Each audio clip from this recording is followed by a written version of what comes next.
Wallet పోయిందని అర్థమైంది. So, ఇంకా లగేజ్ తీసుకొని పార్కింగ్‌లోకి వెళ్ళేలోపు మా ఫ్రెండ్ వచ్చేసాడు. ఇంకా ఊబర్ బుక్ చేసుకొని ఇంటికి స్టార్ట్ అయిపోయాం. నాకు నార్మల్‌గా ఎక్కడైనా కూర్చునేటప్పుడు లేదంటే కార్‌లో కూర్చున్నప్పుడు వాలెట్ తీసి పక్కన పెట్టడం అలవాటు.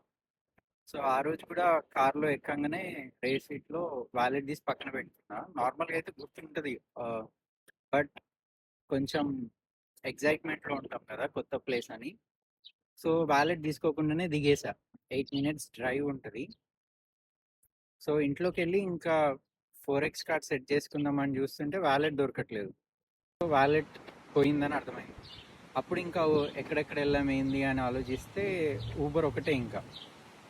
వాడికి ఇంకా కస్టమర్ కేర్ త్రూ వాడిని పట్టుకొని వాడితో మాట్లాడితే భయ్యా రేర్ సీట్లో వాలెట్ ఏమైనా ఉందా అంటే వాడు ఉంది అన్నాడు. వాడి దగ్గరికి వెళ్ళడానికి మాకు కార్ లేకుండా అప్పుడప్పుడే కదా మేము వచ్చింది. ఊబర్ ఎయిర్పోర్ట్ నుంచి ఇక్కడికి రావడానికి $24 అయింది. కానీ వాడు $50 ఇస్తే తప్ప రాను అన్నాడు. తప్పలేదు, $50 వాడికి ఇవ్వాల్సి వచ్చింది. $50 బొక్క.